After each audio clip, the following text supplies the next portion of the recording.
창세기 41장 1절에서 16절입니다. 우리 한 절씩 교독하겠습니다.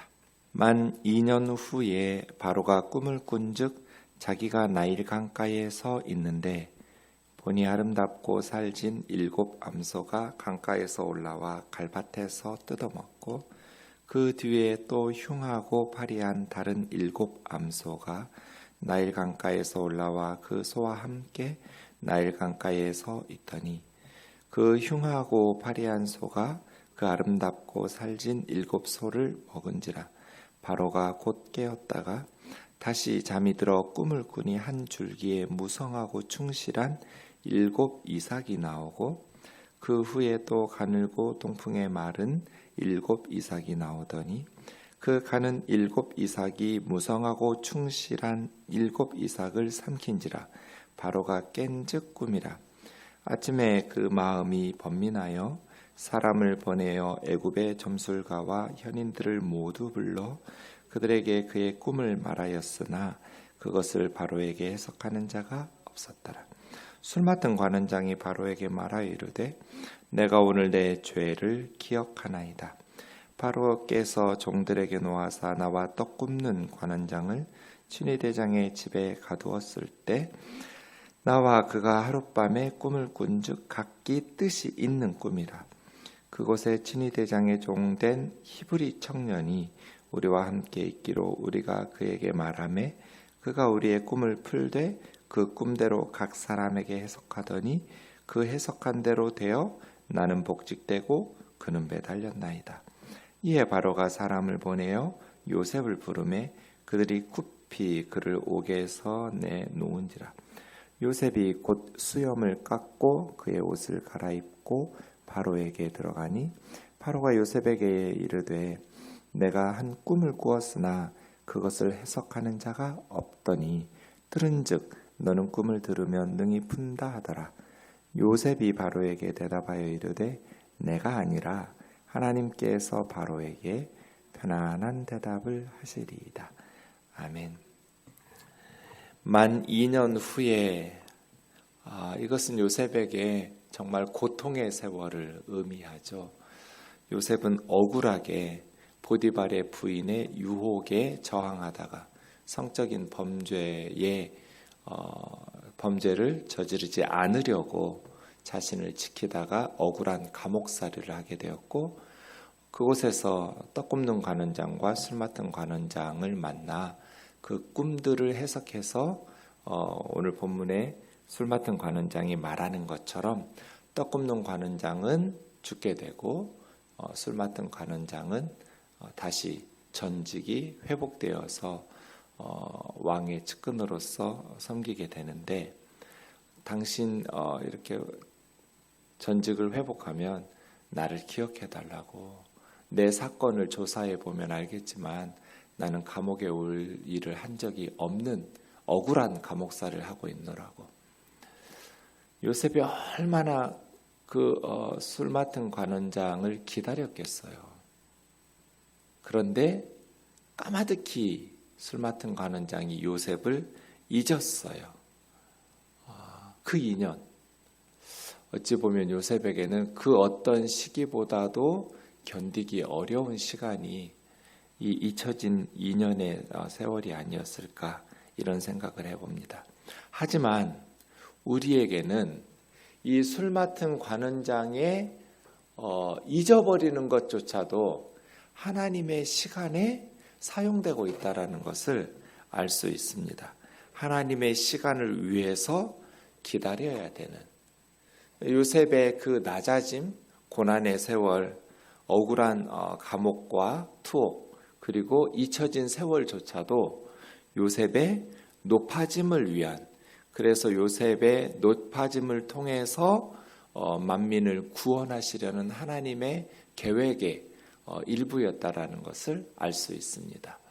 우리는 인생의 퍼즐을 하나밖에 보지 못하기 때문에 이해할 수 없는 하나님의 역사하심 사건들이 참 많습니다. 그런데 하나님께서는 전체 퍼즐을 보고 계시기 때문에 그래서 우리는 참 인생이 제가 늘 야간 운전 같다고 당장에 눈앞에 보이는 것밖에 우리는 안 보이고 그 순간순간 최선을 다해서 달려가는 것이죠. 그러다 보면 목적지까지 가게 되는데 목적지에 도달하고 나서야 이제 그래서 그때 이랬었구나. 전체 퍼즐을 보고 난 후에야 비로소 하나님의 섭리를 이해하는 때가 참 많죠. 그런데 당장에 이 상황에서 요셉이 2년 동안 고통의 세월을 보낼 때 얼마나 힘들었겠어요. 총리가 될 거라는 생각은 꿈에도 하지 못했을 거고요. 이런 상황에서 하나님의 이해할 수 없는 억울한 상황들을 우리가 어떻게 보낼 건가, 이게 굉장히 중요한 문제인 것 같습니다. 어쨌든 요셉이 꿈을 해몽하는 능력을 하나님께서 함께 하셔서 주신 것은 요셉의 인생에 있어서 매우 중요한 역할을 하게 된다는 것을 오늘 본문에서도 알 수 있습니다. 오늘 본문의 이 바로의 꿈, 요셉 스토리에 보면 세 개의 꿈 세트가 중요한 역할을 하는데요. 요셉이 꿈을 꾸고 두 신하가 꿈을 꾸고 바로가 꿈을 꾸는, 각 꿈마다 두 번씩 꿈을 반복해서 꾸게 되는데 요셉도 꿈을 두 개를 꾸었고 신하들도 하나하나에서 두 개가 나오고 바로도 두 개의 꿈을 꾸는데 이 두 개의 꿈이 서로 연관되어 있습니다. 바로의 꿈을 꿀 때도 이제 힘내라는 말이 6번 나옵니다. 힘내라는 말은 보라 그런 뜻입니다. 그래서 굉장히 이 본문이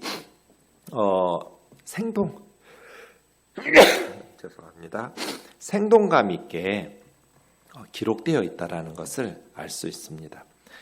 우리 한글 성경에는 번역이 잘 되어 있지는 않습니다. 1절부터 보시면 만 2년 후에 바로가 꿈을 꾼즉 그 다음에 힘내가 나옵니다. 보라, 집중시키는 거죠. 자기가 나일 강가에 서 있는데 바로가 나일 강가에 서 있었어요. 나일강은 바로와 애굽의 힘과 권세와 풍요와 번영의 근원이죠. 그런 나일 강가에 서 있는데 그 다음 2절에도 두 번째 힌내가 나옵니다. 보라, 아름답고 살진 7 암소가 강가에서 올라와. 소들이 뜨거운 열기와 또 곤충들을 피해서 강가에서 물속에 들어가곤 했다고 해요. 더우니까. 그렇게 강가에 들어갔다가 올라와서 갈밭에서 뜯어먹고 그 다음 흰내가 또 나와요. 보라, 그 뒤에 또 흉하고 파리한, 흉하다, 악하다고 했는데 아주 몹쓰게 생긴, 파리한, 아주 가는, 말라비틀어진, 이 파리하다라는 다크라는 단어가 6절에서는 가늘고 이렇게 번역되어 있어요. 7절에도 가는 7 이삭할 때 똑같이. 그래서 올라와라는 알라라는 말이 2절 3절에 있고요. 5절에 7 이삭이 나오고, 이게 똑같은 단어 올라오다라는 알라이고요. 파리하다라는 가늘다라는 단어가 6절 7절에 가늘고 가는 해서 다크 이렇게 쓰임으로써 두 꿈 사이를 서로 연결시켜주고 있어요. 같은 단어들이 사용됨으로써. 그래서 두 개의 꿈이 서로 연관된 스토리라는 것을 알 수 있습니다. 올라와 갈밭에서 뜯어먹고 파리한 7 암소가 나일강가에서 올라와서 그 소와 함께 나일강가에 서 있는데 그 말라비틀어진 흉하고 파리한 소가 아름답고 살진 7 소를 먹어버린 거예요. 바로가 깜짝 놀라서 꿈에서 깨었다가 다시 잠을 들었는데 꿈을 꾸니 힘내 보라, 한 줄기에 무성하고 충실한 7 이삭이 나오고 힘내 보라, 그 위에 가늘고 동풍에 마른, 동풍이면 뜨거운 사막에서 불어오는 열풍이잖아요. 그래서 말라 비틀어지게 하는 그런 가늘고 동풍에 말라 비틀어질 것 같은 7 이삭이 나오더니 가는 7 이삭이 무성하고 충실한 7 이삭을 삼킨지라. 바로가 깬즉 힘내 보라 꿈이라 이렇게 되어 있습니다. 그러니까 분명히 메시지가 있는 꿈이에요. 11절에 술 맡은 관원장이 자기들이 꾼 꿈이 뜻이 있는 꿈이었다. 보통의 꿈이 아니라 이게 분명히 뜻이 있는 꿈. 바로도 그렇게 느꼈어요. 이 꿈이 뜻이 있는, 당연히 신적 계시가 주어지는, 바로 왕에게 이런 신적 계시가 있는 꿈을 꾸게 했다라는 것은 애굽 전역에 어떤 특별한 신의 계시를 주는 그런 뜻이겠죠. 그래서 우리가 이것을 읽을 때 힌내라는 단어가 6번이나 사용됨으로써 이렇게 집중시켜요. 읽고 있는 사람들에게 또 듣고 있는 청중들에게 꿈속으로 장면을 상상하면서 보라 하면서 장면을 상상하면서 읽을 수 있도록 또 들을 수 있도록 안내하죠. 근데 사실은 암소나 갈밭이나 특별히 이삭 같은 것들은 식량을 가리키는 자연의 상징들이라는 것을 알 수 있습니다. 8절이요. 아침에 그 마음이 번민하여 꿈에서 깨어서, 마음이라고 번역한 루아흐라는 말은 영혼 혹은 정신. 그래서 파라오의 이 혼미한 영혼, 아주 심란한 정신과 요셉의 하나님의 영으로 충만한 영혼, 그 요셉을 이렇게 비교할 수 있습니다. 사실은 신으로 추앙받고 있잖아요. 바로는 애굽 백성들에게 신으로 숭배받고 있었던 바로가 이렇게 번민하면서 괴로워한다라는 것은 바로의 무능과 바로의 그 어리석음을 폭로하고 있는 것이죠. 바로뿐 아닙니다. 애굽의 점술가와 현인들, 마술과 점을 쳐면서 아주 제사장들 역할하는 그런 사람들일 거고요.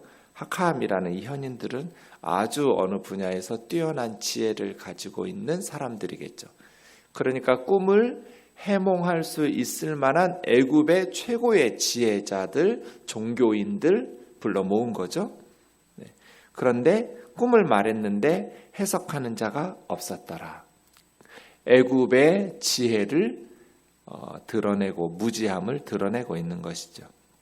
이렇게 세상은 왕이라 할지라도 노예 출신 죄수의 도움이 필요한, 하나님의 백성의 도움이 없이는 바르게 하나님의 뜻을 알 수 없는, 이것이 이제 우리 그리스도인들의 사명이죠.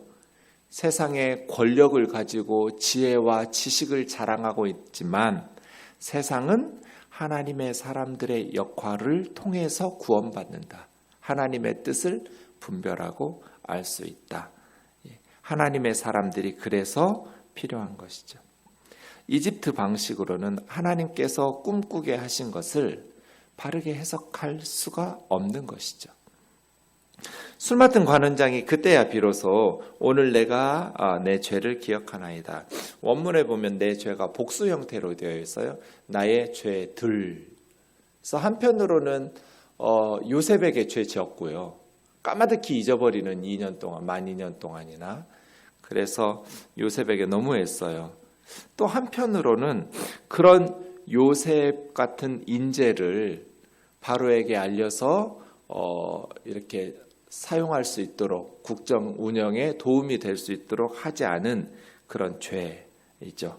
어쨌든 나의 죄들을 기억합니다 하면서 나하고 떡 굽는 관원장이 바로 왕에게 노함을 받아서 친위대장의 감옥에 투옥됐을 때 하루에 똑같은 꿈을 꾸었는데 분명히 뜻이 있는 꿈인데 우리가 해석을 못하고 있을 때 히브리 청년, 종된 히브리 청년이 우리하고 함께 있어서 그 청년이 각기 꿈을 해석해 주었는데 그대로 나는 복직되고 떡 굽는 관원장은 매달렸습니다. 이 말을 듣고 바로가 요셉을 보내매 그들이 급히 감옥에 가서 요셉을 데려오는. 그러니까 오랫동안 정말 잊혀진 채로 기다려 있는 것 같지만 하나님의 시간이 되면 급히 감옥에서 나오게 되는 것이죠. 하나님의 시간이 되면. 그렇게 요셉은 감옥에서 수염을 깎고 면도하고 옷을 갈아입고, 요셉 스토리에서 옷도 중요한 이미절이에요. 채색 옷을 입었다가 이제 그 옷을 형들이 찢어 벗기고 죽었다고 짐승의 피 발라서 아버지 앞에 가지고 가고, 요셉은 죄수의 옷을 입고 그 노예의 옷을 입고 보디발의 집에서 종살이하고 있다가 그 다음 다시 보디발의 처가 옷을 벗기고 동침하자고, 그래서 그 겉옷을 벗어버리고 감옥에 들어가서 이제 죄수의 옷을 입고 있다가 다시 이제 왕을 만나기 위해서 옷을 갈아입고, 그 후에 이제 세마포 옷을 입어서 총리의 옷을 입게 되는. 옷은 요셉의 사회적 지위와 신분을 나타내주는 그런 역할을 하죠. 사회적 지위를 옷으로 이렇게 설명해 주는데요. 바로에게 옷을 갈아입고 들어가니 내가 한 꿈을 꾸었으나 그것을 해석하는 자가 없더니 너는 꿈을 들으면 능히 푼다 하더라. 너가 나왔죠. 하나님 얘기는 하지도 않았어요. 그런데 요셉이 뭐라고 그래요? 내가 아니라 하나님께서 바로에게 편안한 대답을 하시리이다. 원문으로 보면 샬롬 파르오 이렇게 끝나거든요, 문장이. 그래서 바로에게 샬롬 이렇게 되어 있습니다. 네, 이게 중요한 것 같아요. 모든 영광은 하나님께, 오직 하나님께 영광이잖아요. 그 하나님께서 받으셔야 될 영광을 요셉이 가로채지 않는 거죠. 그런데 이 하나님의 영광을 사역자들이 가로채는 경우가 너무 많아요. 그래서 사역자들이 마치 자기가 특별한 능력과 은사가 있기 때문에 자기 아니면 이런 하나님의 능력이 나타날 수 없는 것처럼 사람들에게 오해하는, 그렇게 생각하거나 말하는 경우가 많은데, 사역자들은 자신에게 특별한 능력이 있는 것처럼 듣는 이들이 착각하도록 말하면 안 되는 거죠. 요셉처럼 이렇게 바로잡아줘야 돼요. 내가 아니라고. 우리 하나님께서 당신에게 꿈을 꾸게 하셨으니 그 꿈은 우리 하나님이 해석하실 거라고. 하나님께 영광을 돌리게 하는 것이죠. 참 요셉을 보면 이렇게 당당할 수가 없어요. 뭐 바로에게 아부하거나 아첨하거나 이런 모습이 전혀 없죠. 하나님께서 샬롬의 말로 바로에게 대답하실 거라고. 저는 놀라운 게 26절 하나님께서 이거예요. 신앙의 훈련 중에서 기다리는 훈련이 가장 힘든 훈련 중에 하나죠. 고난 중에 기다려야 되는 그 훈련.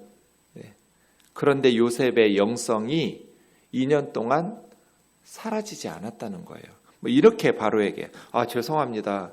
내가 몇 년 전만 해도 성령 충만하고 하나님하고 친해가지고 이렇게 꿈을 해석할 수 있었는데 지금 내가 그 양반하고 안 친해가지고 내 영성이 떨어져서 뭐 될지 모르겠다고, 이런 상태가 아니었다는 거예요. 그 잊혀진 2년 동안 내가 아무리 기도해도 너무너무 억울하고 진짜 하나님 말이 안 되지 않냐고, 죄 짓지 않기 위해서 이렇게 억울하게 감옥살이 하는 사람이 어디 있느냐고, 이런 식으로 그 상황에서 내가 아무리 기도해도 하나님이 응답이 없어서 내가 너무나 절망해서 내가 이제는 하나님하고 별로 안 친하다고, 이런 상태가 아니었다는 거예요. 어떤 억울한 상황에서도 요셉은 하나님에게 딱 달라붙어 있었다는 거예요. 그래서 그의 영성이 떨어지지 않았다. 제가 중요하게 생각하는 것이, 그리스도인들은 자기 신앙의 영적인 수위를 지켜내야 돼요. 어떤 일이 있어도. 이게 굉장히 중요한 일인데요. 어렵죠.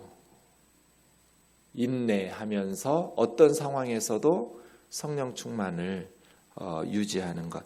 그래서 야고보 장로님은 5장 11절에서 보라 인내하는 자를 우리가 복되다 하나니, 이렇게 요셉처럼 참고 인내하는 것 참 복된 사람, 복된 것이죠. 왜냐하면 베드로전서 5장 6절 하나님의 능하신 손 아래서 겸손하라 때가 되면 너희를 높이시리라. 그런데 하나님의 능하신 손 안에서 인내하면서 겸손하게 기다리고 하나님께 소망과 믿음을 가지고 하나님을 사랑하면서 견뎌내는 게 참 어렵죠. 그런데 이런 영적인 혹독한 훈련 없이 어떻게 영적인 군사가 만들어지겠어요? 군인이 힘든 훈련의 과정이 없이 어떻게 탁월한 군인이 만들어지겠어요? 하나님의 나라도 마찬가지죠. 신앙에 있어서도 혹독한 훈련 없이 어떻게 영적인 좋은 군사가 만들어지겠어요? 성경 보세요. 그런 혹독한 훈련 없이 영적인 거인이 되지 않은 사람 하나도 없어요. 다윗 보세요. 목동으로 있다가 왕이 되었죠. 그런데 왕이 되기 위해서 사울에게 오랫동안 쫓겨다니면서 정말 온갖 고난을 다 견뎌낸 후에 왕이 되죠. 이 글을 쓰고 있는 모세도 마찬가지였죠. 왕자로 40년 동안 왕궁에서 훈련 받을 때는 좋았겠지만 그 다음에 40년 동안 미디안 광야에 목동으로 잊혀진 채 지내는 그 혹독한 40여 년의 훈련이 있었잖아요. 그 후에 지도자로, 요셉도 마찬가지죠. 17살 때부터 13년 동안 혹독한 훈련을 받았죠. 이런 고난의 훈련이 하나님의 백성들에게 반드시 필요한 거죠. 그런데 훈련 없이 좋은 군사가 되려고 하니까, 고난 없이 좋은 군사가 되려고 하니까 공동체와 개인이 무너지고 정말 제대로 된 사역자가 되지 못하는 것이죠. 모든 그리스도인들에게 혹독한 훈련이 있다. 그러나 야간 운전하는 매 순간 요셉처럼 어떤 절망적인 상황에서도 하나님을 붙잡고 있는 사람, 하나님의 그 사랑을 신뢰하면서 어려움을 견뎌내고 때가 되면 너희를 높이시리라. 때가 되면 너희를 높이시리라. 이 말씀을 기억하면서 살아갈 수 있는 저와 여러분 되기를 주의 이름으로 축원합니다. 말씀드린 것처럼 하나님을 기다리는 것은 단순히 시간만 견디는 것이 아니라 기도하면서 자신을 훈련시키고 하나님을 스승으로 삼아서 말씀에 귀 기울이고 말씀에 대한 깊이를 더해가면서 하나님의 말씀인 성경에 대한 깊이를 더해가면서 기다리고 내 안에 있는 우상들을 나가라 외쳐가면서 내 속에 모든 거짓된 것들을 제거하면서 하나님 앞에서 훈련되어져가는 혹독한 훈련. 하나님은 탁월한 코치 훈련 조교이시거든요.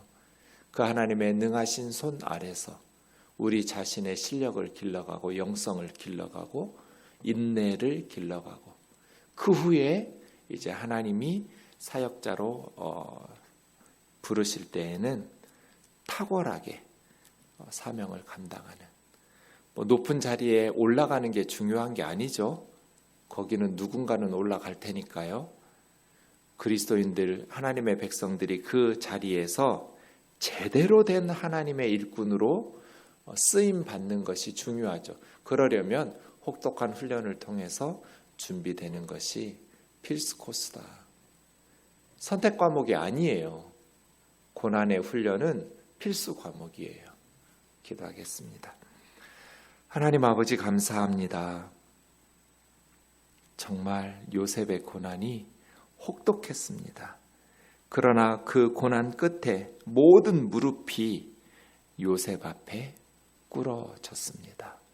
마치 예수님처럼 혹독한 고난의 시간 후에, 십자가의 죽음 후에 모든 무릎이 예수 그리스도 앞에 꿇게 된 것처럼 하나님, 우리의 신앙의 여정 속에서도 하나님의 능하신 손 아래 혹독한 고난의 기다림과 인내의 훈련의 시간들을 통해서 좋은 영적인 군사로 준비된 우리가 하나님의 나라의 좋은 일꾼으로 쓰임받을 수 있도록 잘했다, 착하고 충성된 종이라 주님께 칭찬받을 수 있도록 인도하여 주옵소서.